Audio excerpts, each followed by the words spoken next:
I'm excited to be here. You can just call me Mark. This topic of depression is something that I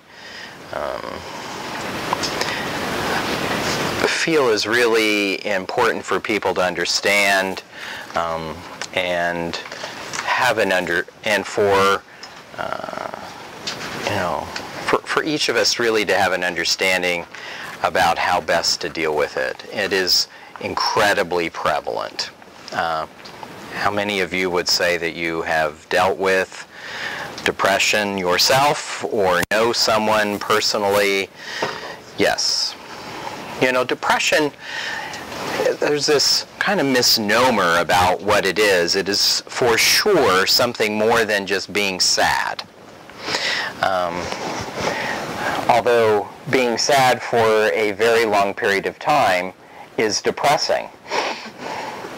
Much of life and many of the things that we encounter both physically and emotionally in our families can be very depressing, and that word, like so many things in life right now, the meaning of depression is getting watered down.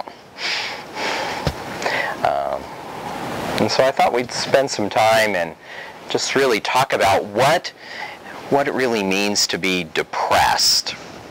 And what I use to really help a person determine whether they're really depressed or not. And probably the one significant thing that I look for is what's happening in a person's eyes. When you're really depressed, the light isn't there. It's dark. And just think about your own life. We spend a lot of time looking good, pretending to be good, putting on the face,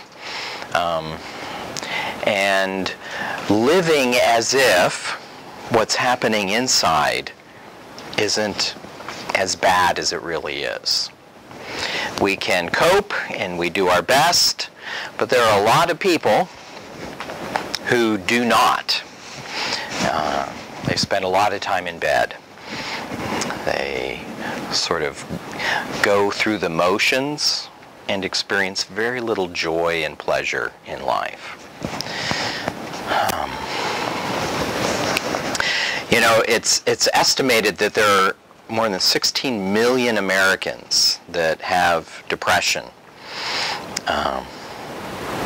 It is more likely if you are female to be depressed than if you're male. It is more likely if you're between the ages of 18 and 25. If you are depressed during those age periods, you will more than likely experience another depression, major depression, at another time in your life. For sure, if you've had one major kind of depression, and I'm going to use that word because there's mild, moderate, and severe, but if you've had one major depression, the kind of thing that just knocks you on your butt, where everything inside is just cloudy and dark, no appetite or too much appetite, no interest in life, sleep too much or not at all. It's an interesting thing when you look through the symptoms. There's people bounce back and forth, and not everybody presents with all of the symptomology. This sense of hopelessness and helplessness. Hi, folks. You were relegated to the front row. Right. You know, it's kind of interesting when you think about people when people come to see me. They've really been struggling for a long time, and as in our culture, we have a hard time admitting when things don't go well. especially men. Tough it up. Buck up, bucko. It's not that bad. Tomorrow will be a better day. You can live through it. Think of all the things that people say to minimize your experience. There's a lot of shame about being depressed. And it is depressing to be depressed. Think about that. It's depressing to be anxious. Anxiety and depression often go hand in hand. And so you have this kind of really awful amount of energy that you're fighting against. And so what's interesting is that you need energy to combat something that you don't have. And that's why folks stay stuck. And sometimes for years and years.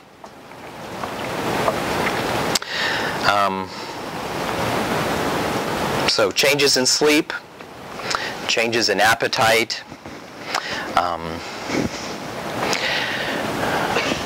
a really bad ability, poor ability to concentrate. You see this a lot in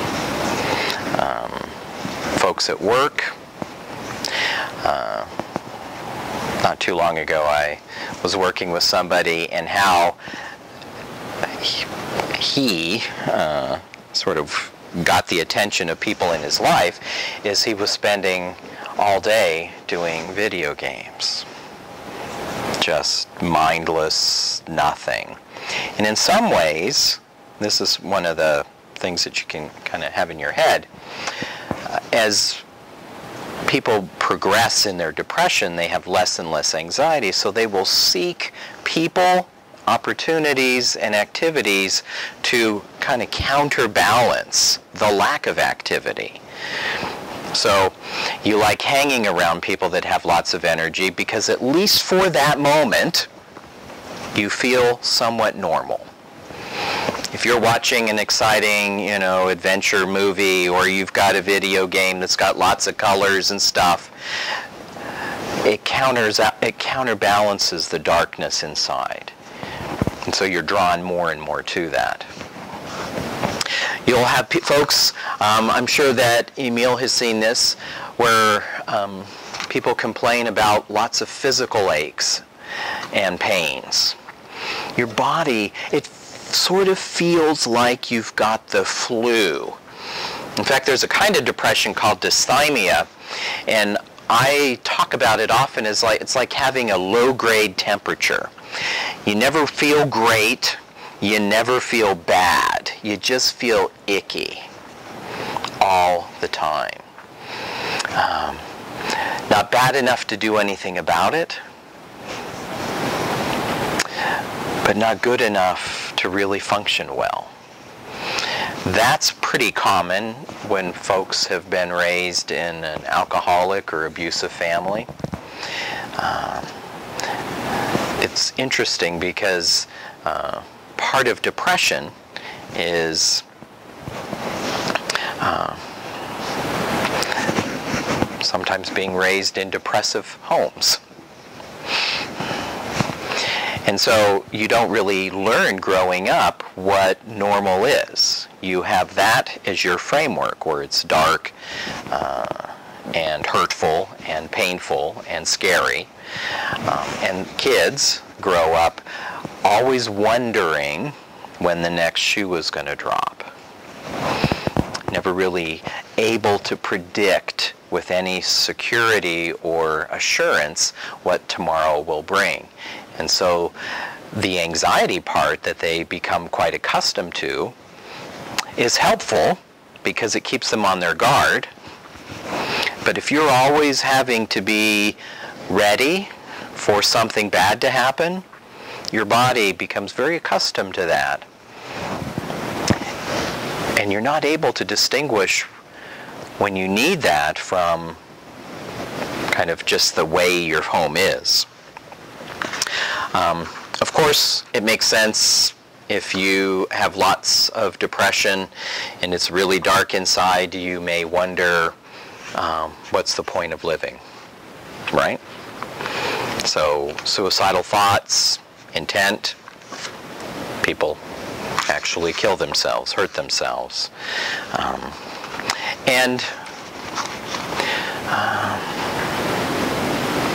The way that I like to think about that is you're not really in your right mind. It's not a rational thought. And it makes sense why people hurt themselves, maybe even attempt suicide,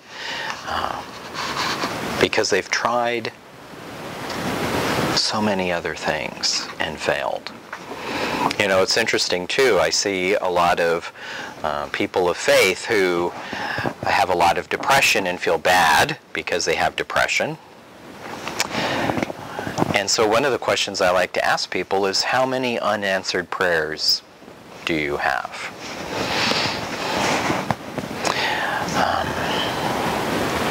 What are the things that you've been longing for, seeking, questioning, pondering, arguing with God about, and not have a sense that your prayers are even heard or answered? And then the other way to approach that is to see if folks are even able to answer. Have your prayers been answered? What is good? What isn't okay in your life? Diminished sex drive, interest, changes in relationships. Yeah. Did I forget any? So those are the sort of the symptoms that people complain about. Yeah. A real severe one, inability to feel anything. Completely numb. Yeah. Completely numb. Lack, inability to love, inability to hate, inability to feel anything. Right. Completely numbed out. That's really common. That's really severe. That's probably the state people get to when people suicide. Because then they feel, well, I can't love. Anybody who can't love shouldn't bother living. Right. Yeah, that's a good one. Absolutely. So what are the causes? Why do people get depressed? Well, sometimes they get depressed because it's in the family. There's a lot of research to indicate there's some genetic linkage. Those are interesting conversations with people because if you are prone toward depression and you have that in your family, the way that the family organizes itself is also depressing, and so it kind of reinforces itself all at the same time. Trauma, having physical abuse, sexual abuse, emotional abuse, living under in very difficult environments and situations, countries, through war, any kind of over-the-top, out-of-the-ordinary, normal kinds of things brings about depression, because the brain really just stops developing the way that it should. It tries to reorganize itself and to make sense of it. Grief and loss is another contributing factor to depression. And I like to make the distinction. There are things in life that are depressing and things in life that are sad. And there should be a normal, undetermined amount of time to adjust to that. So the loss of a family or close friend. Of course you're going to be sad and miss that person and be kind of depressed. Recently Our family dog died very suddenly. And so as I walk through the, from the garage through the laundry room, I expect Lucy to be there with her tail, hitting the wall, and she's not. And so I'm conditioned to expect that, and then it hits me, oh, Lucy's not here. Now, after years, and I'm still expecting this, that's not okay. You've kind of crossed into a different category. So ask yourself, what am I outside of the norm of time? Now, time is a weird thing. How long should somebody be depressed or miss someone or have grief? I don't know. A mother never gets over loss of a child. Sure. That will be forever. Sure. Absolutely. There are things in life that you just never get over. Because your life changes forever. But your ability to function and move on is part of the determination as to whether you should seek help or the like. Who says negative things about yourself? That negative self-talk, the negative image. It's an indication of depression, but it also brings about depression.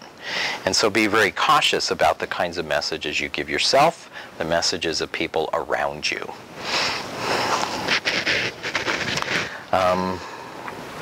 There is biological evidence that if your pituitary and your hormones are out of whack, you're going to be depressed. If your thyroid is not working, you're going to be out of whack. And those are things that contribute to mood that may have nothing to do with your circumstance. Other kinds of medical or mental health conditions, anxiety, bipolar illness, chronic illnesses, chronic pain, all bring about depression. Certain medicines that we take bring about depression. If you're somebody who takes a lot of narcotics, there's a high likelihood that you're going to be depressed. If you drink a lot of alcohol, it is a depressant. You're going to be depressed. Eating disorders, excessive exercise, things that deplete the body will bring about depression. I thought that exercise was good for you. Moderate exercise is awesome. With moderate being 3 times a week. So here would be here's an example of somebody that does excessive exercise. 2 hours in the morning, 2 or 3 in the evening. Every day, 7 days a week. I don't care what real purpose and meaning for drinking caffeine or taking caffeine. Is it hiding or masking something else? Is that what am I using it really as a drug to cover something up? Or is it just my kind of morning pick-me-up and kind of get going? Chronic stress. The more, that word is also a word that I think loses its meaning and significance too. Stress and chronic stress changes brain chemistry. And this is where depression lies. It lives here in our thoughts and transcends to the rest of our body. When you put yourself or you live in situations where you are always stressed, just to use the word again, something has to give. And it's usually how we begin to think and worry and process the rest of life. You cannot underestimate the importance of sleep. The more a person is stressed, probably the less they sleep as well. Our body must have time to rejuvenate and restore itself. Food, what we eat and what we put in our body, is a contributing factor to being depressed as well. Folks that eat a lot of carbs and stress themselves out with that sugar rush and the up and down part, you are forcing your body to do this.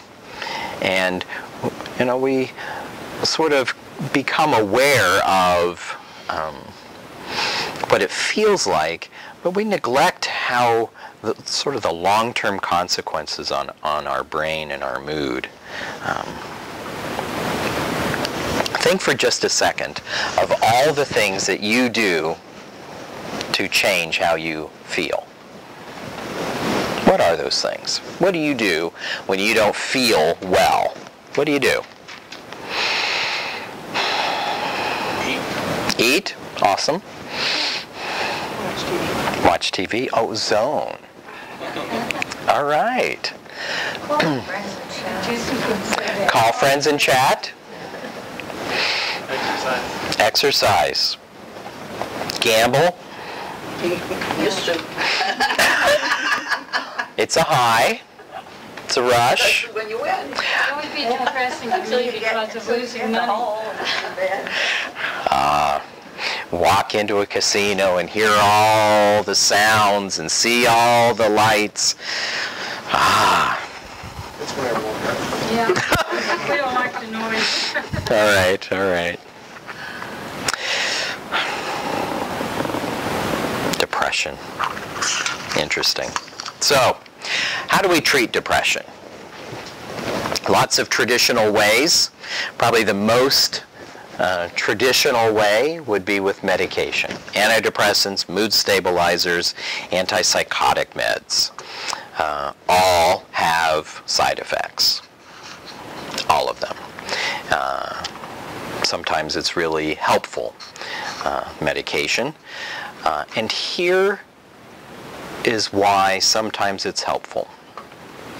So I want you to think of depression as like wearing dark sunglasses and putting cotton in your ears. All of your senses are dulled and affected by this thing that lives and breathes almost within you.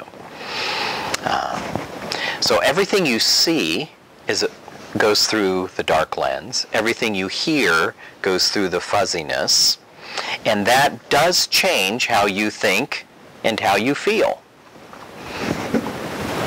So for me, the benefit of the medication, sometimes, small percentage, is it enables people to have a new filter.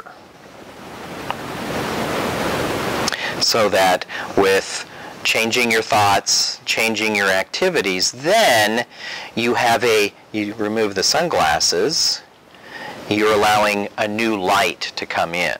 You take the earplugs out and you're allowing new things to come in and offset all of the ugliness that's been going on for a long time.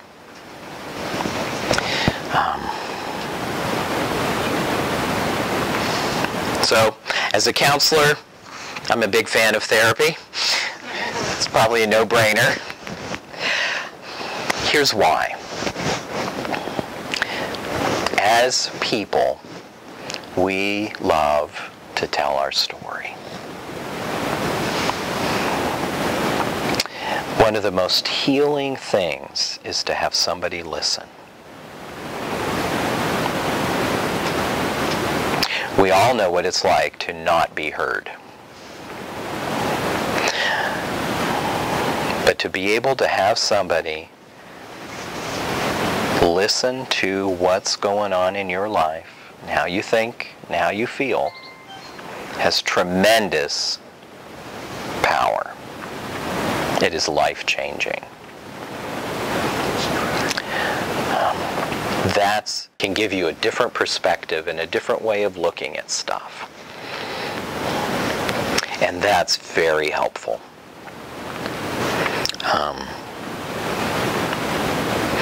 So an old traditional way, and it still goes on, is electric shock treatment. So that's a way of re-scrambling your brain, I guess. It works. It's a way of last resort, though. Absolutely. Absolutely. Absolutely. Does it really work? It can, oddly enough. My first job in this field, I was 19 years old, and I worked at a psych hospital, and that's what I did. I helped the psychiatrist to do that procedure. Scared me to death.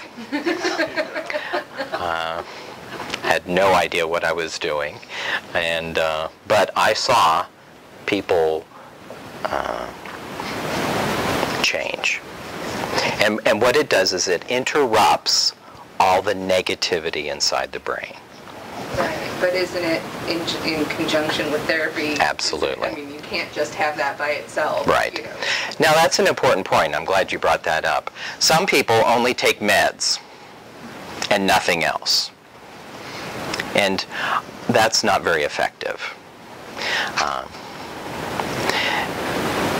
You're relying on a pill to fix and make you well. It could be helpful, but it is not going to do the job. Some folks have seasonal affective disorder. They need light. My sister-in-law lives in Baltimore, and every winter needs to come to Tucson and hang out. Now, there have been a couple of occasions where it's been more depressing because we've had a cold front and it's been dark and gloomy and wet and rainy, just like where she left. That's not great. But, well, yeah, today'd be a good example of that, right?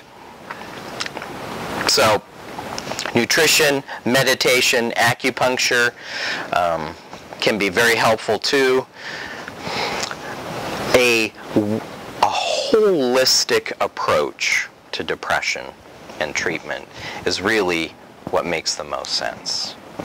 Good diet, good exercise, good process in terms of where you are in a spiritual way. Good friends, good family.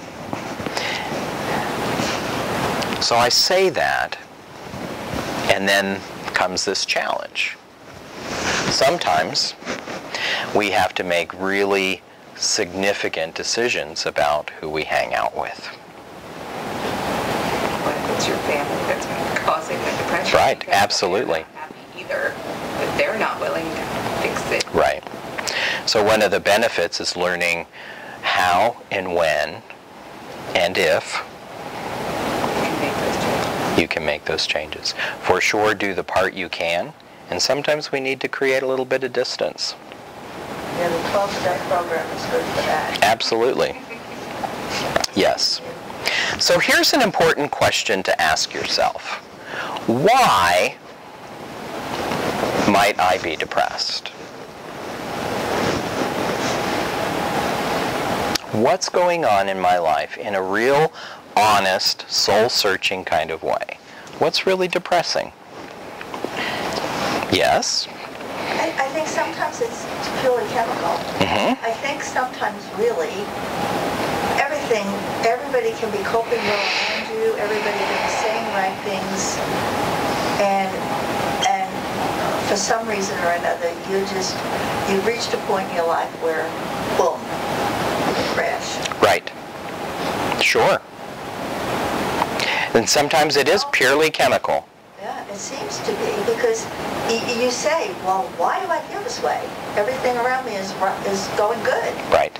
And so one of the things that I encourage people to do is to get a physical. Is this a hormone deal? You know, is my testosterone off? Is my estrogen, progesterone off? Is my thyroid off? What else is going on? Do I have a tumor? Is my vision poor? Is my hearing bad? Think about that. If you don't hear well, what are people doing around you? Yelling at you. Right? All day long. Ah, okay. We're working on it. All right. We're working on the hearing There's a card down there. I'll see you guys later.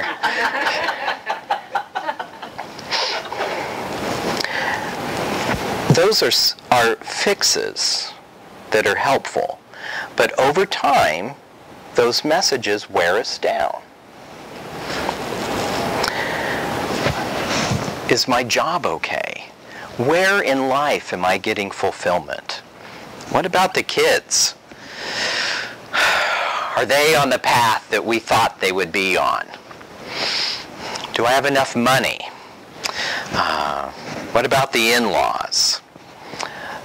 All the parts of our life we should evaluate. And is that something that I can influence change in? Or do I really need to do something different? Can I do something different? Should I do something different? I have a question. Yeah. On a broader scale, looking at friends, family, job, the thing I just noticed, it seems like from 9/11 forward, that, you know, there's a lot of stress that comes from the greater part of the world. Mm-hmm. You know, the things that are happening to other people. You hear about people being killed, and people being bombed, and we're still in these wars, and there's soldiers not coming home. And that's always in the background. Can that have a societal... Absolutely. So the joy of technology and the media. It's not joyous that all the time. Right, so we get to see everything as it occurs. 9/11 impacted people and still does. Every year it is flashed. It changed how people viewed and this artificial sense of security and safety that we had in this country. In other parts of the world, occurs on a regular basis. My wife and I have had the privilege of doing marriage and parenting conferences in Central Asia, and have worked with men and women who have been stoned, literally, for their faith. It's not something that you read about. It really, really occurs.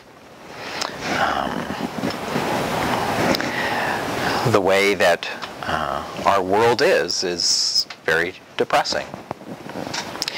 Since those times, and with the recession, people are being, if you have a job, you probably are doing 1.5 person's job that you didn't used to do.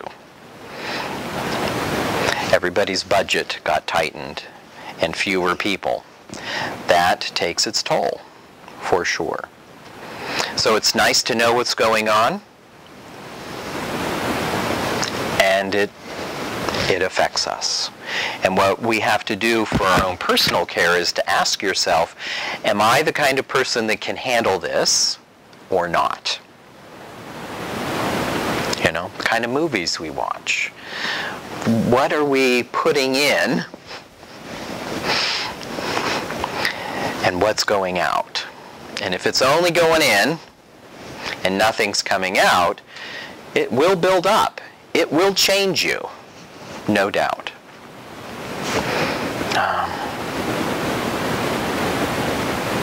Who has a confidant? Somebody that you can truly trust.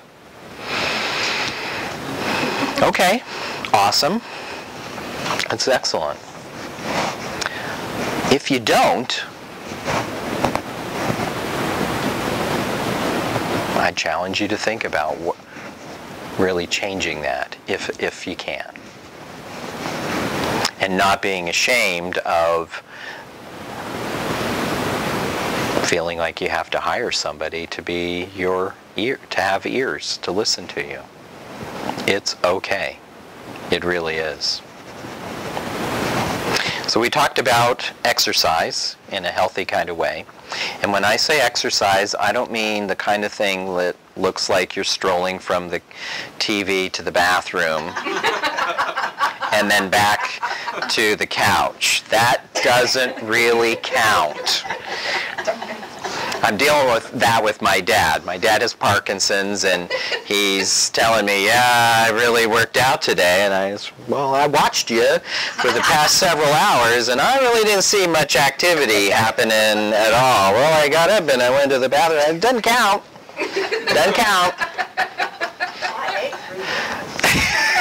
Right. Yeah, this activity, yeah, it's you have to move. Good foods like they give us vitamin D. That's an important thing, and there's some interesting research coming out. So we live in southern Arizona. We're told to cover up and stay inside and lather ourselves with sunscreen, and that's important. But what's also happening is that a fair number of folks are getting depressed. They have vitamin D deficiencies. So egg yolks, salmon, shrimp, and the fortifieds, cereal, milk, yogurt, orange juice, all have good. Mother says has cholesterol, like you shouldn't be eating. But it has vitamin D. There are lots of trade-offs in life. Lots and lots of trade-offs. So here's an interesting thing. When you're depressed, you don't really make very good decisions because your brain stops. You feel stuck. So one of the most significant things about people who are depressed, point in our lives, we will hit a wall, we will not function like we think we should, and we actually need to rely on somebody else's judgment to help us through. What if they don't make good decisions? Well, then you're really in trouble. You trust them, you think that they know what they're talking about, but then you turn and realize that they don't know, they're just guessing. Sometimes, right. Well, hopefully you have more than that. Older people, because eventually your children become your parents. Mm-hmm. And so I'm starting to experience them telling me what I can and can't do. And you're feeling angry and hurt and confused and... No, I'll do it my own way. Mm-hmm. Argumentative. Uh-huh. Right. I don't believe that one. So that reminds me, anger. Some people believe that depression is anger turned inward. And it certainly can be. And here's why. Somewhere along your life path, you've learned or felt like the full expression of your emotion was not okay. People are afraid of anger, sometimes because they've experienced the extreme and the violence that can be associated with that. And so that's not a safe emotion. And so you learn very early, don't go there, stuff, pretend, do whatever you can to keep it down. And every one of us has a way that we cope with or suppress an emotion. Every one of us. Sometimes it's very creative. You eat, right? By your own admission. Thank you. Some people exercise. Some people have sex. Some people seek relationships that aren't healthy. Some people daydream, fantasize, disappear, zone out with TV.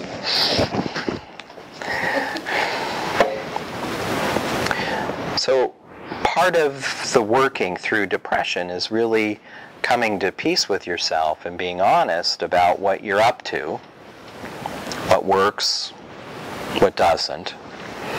And this important question is what I'm doing helpful or hurtful? Does it move me forward or keep me stuck?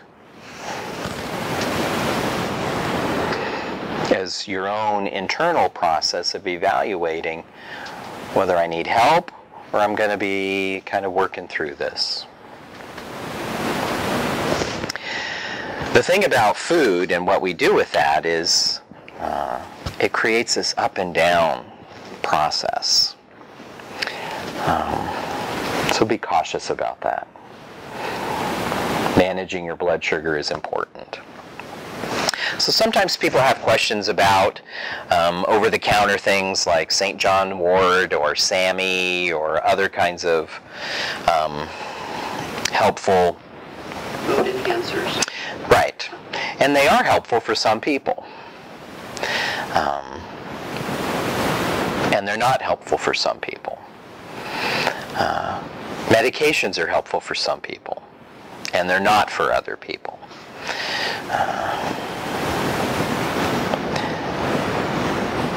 So being able to evaluate yourself or have other people in your life who can give you honest feedback is important.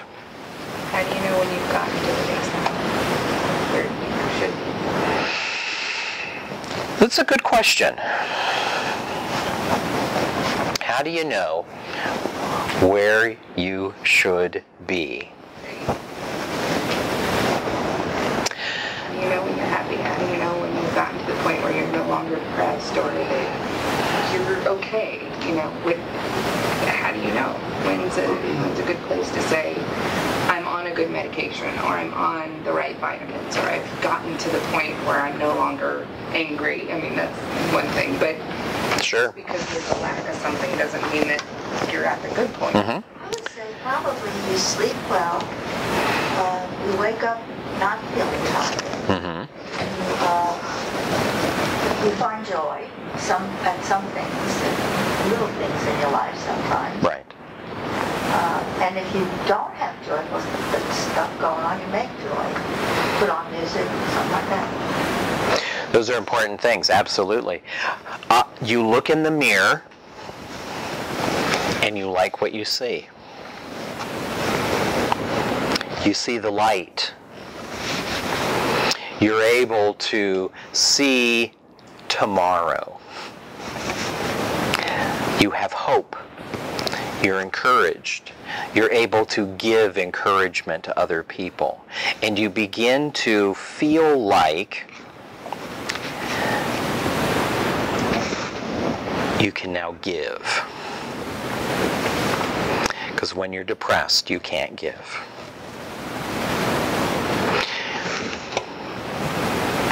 That's true. And that really builds your self-esteem to help someone else. That's the biggest self-esteem Right. there is. Whether it's praying for someone, volunteering, getting outside of yourself, then you know you have enough energy. Because depression forces you to be in survival mode. You are barely getting through the day. There is no room for anything else. And that's why people are cranky.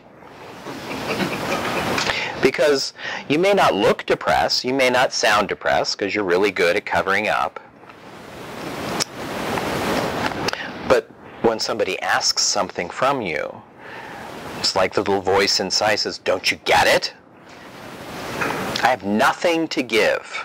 Do you find that people sometimes get angry at if someone is depressed, getting angry at them because they're going, why am I not enough? Yeah, absolutely. You know?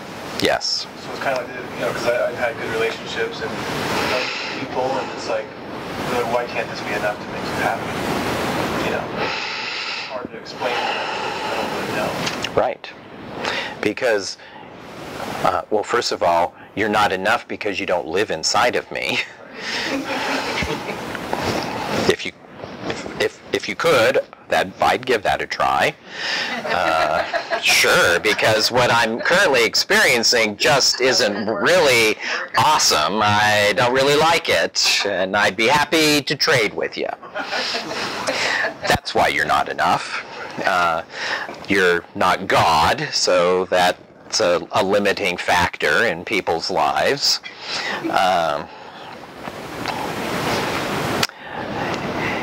And when people,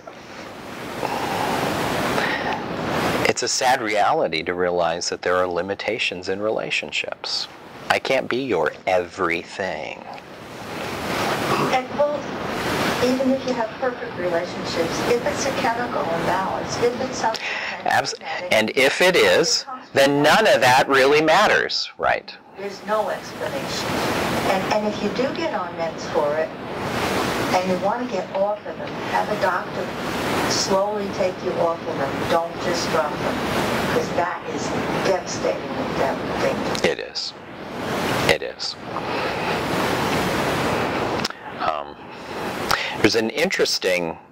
There are interesting studies that are happening right now where family members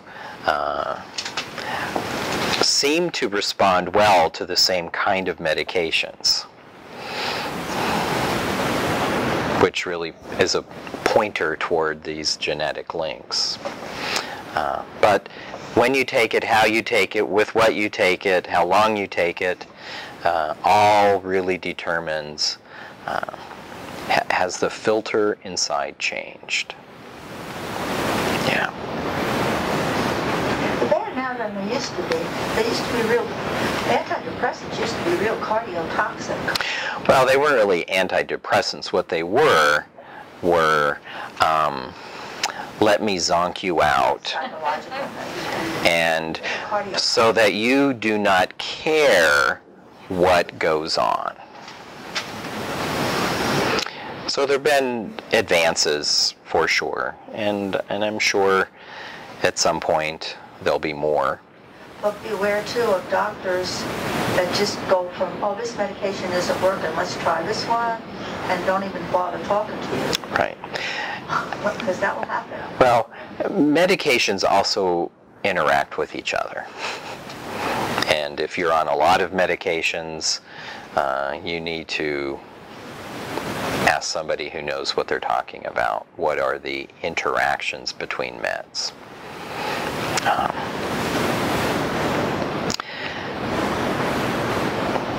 The situation, I think us two and you two are pretty close here. Two people who the other person is their reason for being. One person has a very severe temper, refuses to argue. So he will give information. She will take offense. So he shuts up. Because he doesn't want to do or say anything we'll be sorry for. Mm-hmm. Like you said, Karen. Are we elephanting in the room right now?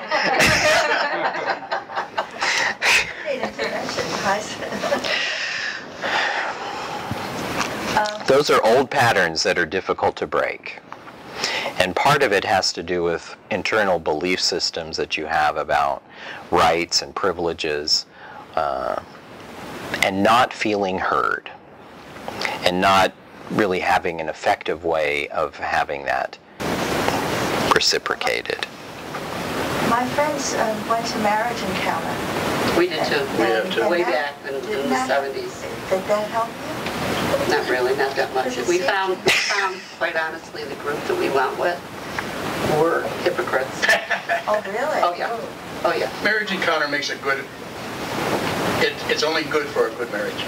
It isn't going to fix a bad marriage. Oh. It makes a good marriage better, but it doesn't fix a problem. We've been married for 47 years. I've been married for 55, and we have disagreements every single day. But, I mean, really, because he is totally the opposite person than I am. So naturally, we look at things differently. Right. And what has to happen, I think, eventually, is one has to choose to lose. Well, and one has to choose to win. well, here's... Win-win is very unlikely. So, Here's what I'll say about depression in marriage.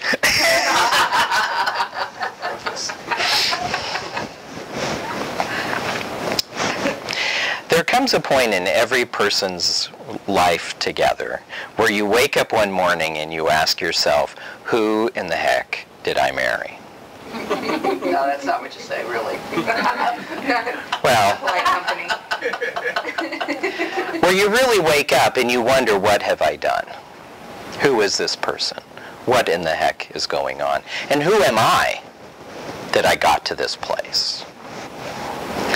and that can happen any time in your marriage. Absolutely. Because I'm still finding out Sure. that I never knew about my husband. So here's what I challenge people in terms of their intimate relationships with. And this is an effective tool whether you're married, you live together, you got kids, or you're dealing with your parents. Do I love this person the way they need to be loved? Or am I only loving them the way I want to?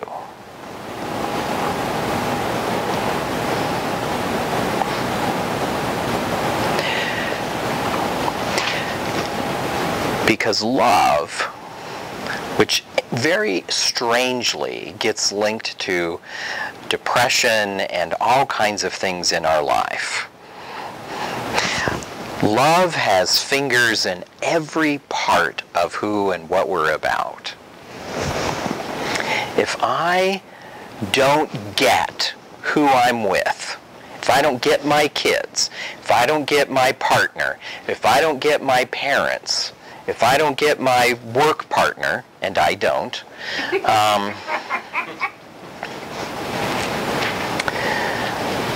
then you have to ask yourself, what am I doing? Am I really taking the time and the effort to get to know what they need? Or am I so presumptuous that I think I know what they need and want?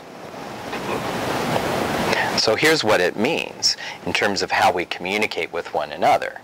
We have to then at some point make a decision. Have I really expressed my needs? Have I done that in an effective way? Or do I live my life pretending or hoping that some way, somehow, they will guess right? With mind reading as my primary way of interacting with people. I wrote myself a note how to get along better with my husband. Because we were married quite a few years when I did this too. Because I felt the distancing. And he felt it too. We both admitted we felt it, but I didn't know what to do about it. Right. So I wrote down, well, what can I do to make him feel like I care more? And what am I doing? And what do I really expect from him? And can he give it? Yeah.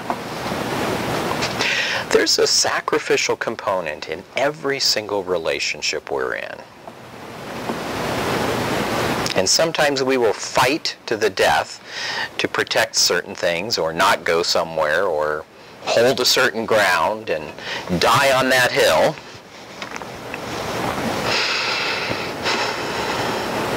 But is it worth it? And what do you really want? Your balance. Yes. My mother always said that to me about my kids. Your balance. Yeah. Yeah. Is it worth it? In the big picture.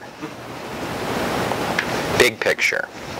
So, if you're depressed, you don't get to see the big picture. That's one of the problems. Because it's very tunnel visioned. And that's part of that survival mode. That's why we need people around us to come alongside of us and help move forward. You could be in a room full of people and still feel alone. Sure. You're really depressed. Sure. Or not depressed and still feel alone, for sure.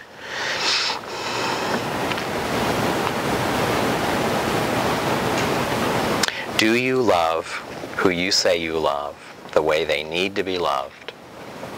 Or are you only loving them the way you want to? That challenges us as people to move us forward, to really ponder, what do they need? What do they want? Do I even know? And I'm telling you, you can live with somebody for a long time and have no clue.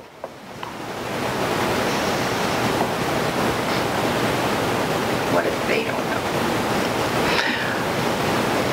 Right. You're guessing and they don't even know. Right. And the problem with guessing is that sometimes you guess right. So what do you do? And I say that's a problem, because when you guess right, your brain says, I don't really need to take that emotional risk I anymore. know everything about So them. where do you see us going? What do you ask? You ask them questions. Where do you see us going? What are your values? What are your beliefs? What do you stand for? What do you really What want? do you really want out of life? And here's a word that people don't use. And it's one of the hallmarks of being depressed. What do you hope for? No one ever uses that word. Or not. Because hope is a scary word. Because if you put out your hope and it doesn't happen, then what? That means you're very vulnerable. Right, you're vulnerable. They laugh. They ignore you. And then, Your guards up. right. And so, you keep it to yourself. Because if I never put it out there, then I'll never be disappointed. Safer. But it also means you'll never get your needs met. So basically, you're damned if you do and you're damned if you don't. However, if you've done the right thing for yourself, at the end of the day, that is the best thing. You've spoken up for yourself. You've identified what you need, what you want, what you hope for. Because hope moves us forward. Hope is one of those things that is a forward-moving word. And when you can't identify hope, then you really know you're stuck. I think that's probably why a lot of young people seem so lost. They haven't identified any goal, even if it's one that's going to change. They have to have, when you're on the bicycle of life, say, and you're moving forward, you have to have a destination or something to be going to it. Otherwise, you're spinning around in circles. Right. Well, one of the challenges that we have as a society right now is that so much of our world is instantaneous reinforcement. You go through the drive-thru at McDonald's, and if it takes longer than a minute, somebody's blowing the horn and moving, nudging right up to you as if you could move, because there's somebody in front of you. You know, with all the video games and media, everything happens immediately. And so our ability as people to be patient and tolerant and to have a bigger view is diminishing. Everything's 10 minutes. Yeah. We've got to keep repeating the fruit of the Spirit over and over and over again. Yes, ma'am. That's what I need. Yes, ma'am. Remind yourself what you need. Yeah. So, was there something you had in your mind, a question that you hoped would be answered tonight? How do you deal with a situation that is, you can't get out of? An aging, elderly aging parent who is really suffering. Yeah. You have to do the caregiving. How do you cope with that? Because you're kind of locked in, or else you would be terrible to leave, but you don't want to. She can answer that. That's the worst. I really feel for you. I really do. I've heard this Tucson Council of Aging or something like that, where they sometimes can get people to work for help. Well, no, it's a lot more complicated. Sure. Say in general, you're in a situation that you can't get out of. Right. Let's say you've been diagnosed with terminal cancer. You've got 6 months to live. Yep. Fortunately, that's not the case, but there's another example. So it looks like there are cases of people being depressed where there's no real solution. Right. Yeah, you pray a lot. Well, you do pray a lot. You ask yourself if you're doing the very best you can. You acknowledge your own limitations. I say get some You support with somebody. surround yourself with as many people as possible who can care and love you.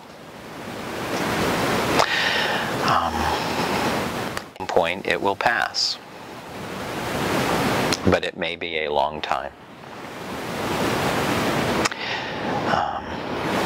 Stamina, endurance, tolerance are things that you pray for. That's what we're doing. Right. I'm sorry you're going through that. Oh, thank you. Yeah, it's tough. Yeah, it's very difficult. You have to force yourself to see the best. And sometimes, and when I say force yourself, I mean deliberately write down the best part of the day. I learned to do that in an interesting way when our son was a little boy. Because he could organize around a negative thought quicker than you could ever imagine. What do you mean I'm going to die? So asking open-ended questions like, how was your day, was like a disaster. So in a manipulative way, I said, so what was the best part of your day? To help him focus his response. Because if I gave him much latitude, I never heard the good. I only heard the bad. And the list was long. All night long. Yeah, for him and his little world at that time. I'm trying to break that because you can get in the habit of negative thinking. Sure, absolutely. That's part of depression. So you have to force yourself for the positive, for the light, for the hope, for the good. And know that your fatigue is part of it. You wear out. You just wear out. It's exhausting. It just is. But just one other observation, backing up about 5 or 10 minutes. There's a good book, I'm sure you're aware of it. I forget the author, about love languages. And if you haven't read that, that's a good roadmap to figure out what your love languages are and what your mate's love language is. Absolutely. Process of what are the 2 things that they do, and they may be different than yours. But once you know what their love languages are, you can do things. Right. Yeah. We found that extremely helpful. No, it's a great book. The author? Gary Chapman. Yes. Gary? Gary. If you like neuropsychology, there's a good book, Change Your Brain, Change Your Life. And it talks about parents' automatic negative thoughts and capturing them and forcing yourself to change your pattern of thinking from negative to positive. Right. Doing that for 22 days. 5 love languages. 5 love languages. It's very effective for children and knowing your kids and what speaks to their heart, as well as what speaks to your wife, husband, partner's heart, for sure. It's a very Chapman. Yes, C-H-A-P-M-A-N. It's easy to tell you love language just watching people. People will tell you what they like. Yes. If you give gifts, guess what? It's what they like. Yes, absolutely. That's probably what they like. Yeah. Your love language. You're expressing Well, yours, no. but maybe that's not. Well, right, and that's how people, you're exactly, miss the boat. I have a question. Mm-hmm. We both bought the same thing for each other for Valentine's Day. It was the exact same. That's pretty good, isn't it? And there are many times that I'll start a sentence, he'll finish. Mm-hmm. We're on the same wavelength. Right, that's an encouraging thing. That says you guys, it is. There are times. Right, because here's the scary part. Because then you wonder, do you really know what I'm thinking? Then you start to become afraid to think. That's good. You had a question, sir. Yeah, similar to what the gentleman was saying, but related to my father. My father was living by himself for over 25 years now. And for the most part, he's a very kind of old school, old-fashioned person who now in his later years is coming around and being kind of more patient and more aware, little bits according to some people, but he's making progress and will talk to me about saying, I'm feeling depressed or I can't get out of this funk, but he goes and he does, exercises regularly, pickleball player, and does things with those group of people, goes to lunch with friends, goes out and does things, he knows he needs to keep, because if he stays home, the effects get worse of being depressed. But I don't know what to say when he comes to me and says, hey, I'm not doing well, I'm feeling down. And of course I know things to say, well, what did you do today? It sounds great that you went and did this, and stay more on the positives when he is feeling that way. Right. But I know that part of it is living alone all the time.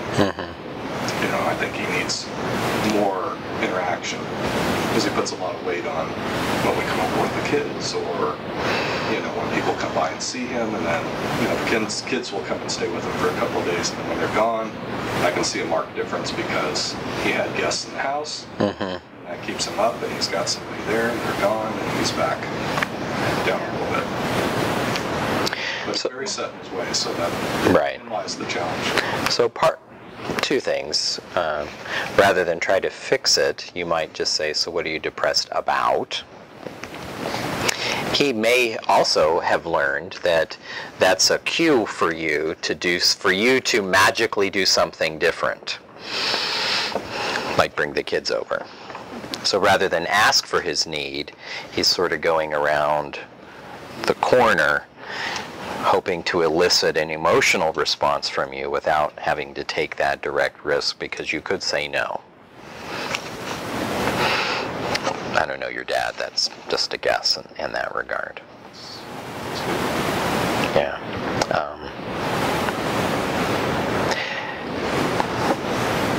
But he could have something going on with him too. A simple thing like a UTI, a kidney infection, urinary infection, Low vitamin D. makes people nuts, act crazy, be out of their mind. Yeah. Right. Right. B12. And it's hard to, some people are just Eeyores, and others aren't. So there's a personality aspect to how we present. We're not always, we're not all to be, over-the-top kinds of people. And so that's interesting if you take into account individual differences, because we are made individually. It requires the people around us to be accepting of who we are and how we might be. In the same fashion that I have to accept the fact that my wife is not as social as I am. I could have people at the house every single night and be great. She would kill me if I did that because it drains her. So I have to accept that. That is who she is. And some people that have a kind of a negative opinion, to them it's a realistic approach, a little bit of negativity, because look, the world could fall apart, and it is in a handbasket to someone who lived in a more peaceful time maybe. Right. You know, I say this lovingly, but my wife's view toward life is that the glass is half empty and it has a crack. Wow. You know, she's just always, what it does is she is prepared for any event. That's good. Sort of. Maybe not for you. Well, we need to make our adjustments, that's for sure. So other questions or thoughts that you guys have? Thank you for speaking up.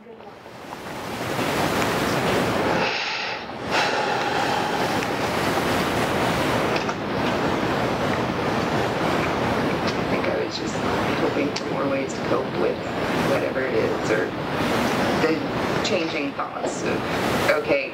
So tell me more. Okay, so one thing that I learned not too horribly long ago was that, okay, I really have to be able to realize when I can't change somebody else, and I need to realize that. Like, I can't change the situation, so don't keep trying, because it doesn't work, and I need to just change the way I think about it. And so it's just those, you know, the rolling tape that's in my head that needs to turn off or totally change, that it's really hard to do. Yeah. So what things can I keep telling myself, or what things do I need to think about more to just... To not obsess about the other. Or just make it a little manageable. All right. A little more like I'm not a complete failure. You know. So what do you do that is special and unique and wonderful? Thank you. What do I tell myself, or what do I do? Yeah, in general, in life. What are your best attributes? It's a little difficult. Thank you. I don't know. I mean, I have ideas of it, but I don't know if... It's kind of like the idea of when do you know you're in that good place? Like, it may be okay to me, but how do I know it's good compared to somebody else? You know, like, what am I judging it on? You're judging it against you, no one else. Sleep better. You know, because you get these run-on thoughts, but if you write them down, then they're concrete and you can get rid of them. That can certainly be helpful. Absolutely. That works. That's my technique. But anyway. But it sounds like part of what you need is, or what might be helpful for you, is to step outside of the moment and get a bigger picture of what your reality is. And that the more that you think about that person or situation, the more tunneled it becomes, which means your options are limited. And so in stepping back, you start that process really good by saying, I can't control that. Right. Awesome. Perfect. That's perfect. And then ask yourself, why do I feel like I need to? And what is my hope and expectation in that relationship? And my guess is, just a guess, I'm a mind reader here, is that there's a hurt connected to that. And so how can I get my hurt met elsewhere? Like, just over it? Or? I don't know. I don't know. Maybe. Is it productive if you're in your mind comparing how you're feeling towards a person or situation against how you perceive that other people are? Like, well, that person seems so happy and centered, and why can't I be like that? And you're trying to attain something you don't even know. I will tell you this. One of the best blessings of being a counselor for all these years is the perspective that clients have given me. There is always someone worse, who struggles more, whose life is more difficult, whose perspective, it challenges me. That's one of the great things about having lots of people in our world. And the other thing is, no one is completely honest. Everybody hides something. So all these other people that look like they're doing fine. They're not. I'll just tell you, they're not. Right? They're not. The person They're that not. lies the most to you is you yourself. They're really not. Everybody has something they struggle with. Everyone. Just because they put on a good face doesn't mean that. Right. You know what's going on. Right. And some people have more than something. Some people have more than one thing. But everyone has at least one thing. So why does it always seem like maybe we're just looking at the outside picture, but when you compare your life to others, like, well, they have 3 kids, we only have 2. They seem to have a clean house. What the hell? Like, what's going on? Why does it seem like when you try to make any kind of... Because you haven't accepted you. Yeah. Self-confidence. That's a lot. Like, I had a big thing with money. People that made a lot more money than me. Right. Until one time I met a gentleman well, she was a big muckety-muck at a bank, and I was the significant other that went to the conventions. Right. And, I'm a biker, and I rode all over the country. And so I'm sitting there eating mounds of shrimp, Right. Yeah, all right. Orlando, Florida. Disney World, Disney. so I'm digging this, and she's doing her little yakety-yak business stuff, and this little guy comes up, well, how do you like the layout? Well, pretty cool, man, yeah, a lot of shrimp, and I'm being me, okay? And so we start talking about where you're from, what bank you work with. I said, well, I'm not with the bank. My wife is. I'm the significant other. Right. Oh, cool. What do you do? And blah, blah, blah. You ride motorcycle too? Yeah, blah, blah, blah. So I see this one, like over on the corner, waving at me, like I'm standing in a pool of quicksand. And so this gentleman excuses himself and everything else, and she comes over, she says, what did you say to him? Nothing, just talking to this guy's cool, he rides motorcycles. He told us we should stop at his house next time he's out. And, she's about dying. It was his wallet that was putting this on. Oh my gosh. And he was the coolest guy in the world. He was the CEO of the software company that we were buying software. I'm rapping the guy that's paying for all this. He's like me to his house and everything. Right. So I forget. He came back and talked to him again. Puts his pants on the same way I do, Right. Well, Money don't mean that much. At that point, that's when I realized that the executives do not have an executive store that they go and buy their toilet paper, and they use the same stuff I use. Right. So He's a that's cool guy. the way I look at it Look at it after like, that. Right. Rich people have a lot of money, but they got a lot of bills too. Right. Just because you have more money. But it sounds like the more that you accept you, and the better it will be for you. You're the best you can be. You're the only you. You're the only There you you. are. Right. That's You're all I unique. know. Okay, so That's a good state. Right. I was very fortunate to have a mother-in-law that I could go and talk to after work, and she was the best. She was my confidant, Mm-hmm. and she she helped to build the person that I am as far as my confidence level, because I never had a lot of confidence when I was growing up. So look in the mirror. I'm sorry? I didn't have confidence when I was in marriage, but somehow or another, well, I became a nurse, and I felt valued. And once I felt valued, I became a different person. My husband actually said, "You're not the girl I married." I said, "Well, get used to it. This is what you got now." Well, it's a good thing when we're not the same person we marry. We're supposed to change. I'm glad I'm not the same 20-year-old I was. My husband's very similar to you. He hasn't changed as much as I have. He's pretty closer to who he was. Right. And so he sees that as good. I see that, well, no, stop growing. Right. Well, thank you, folks. Well, thank you.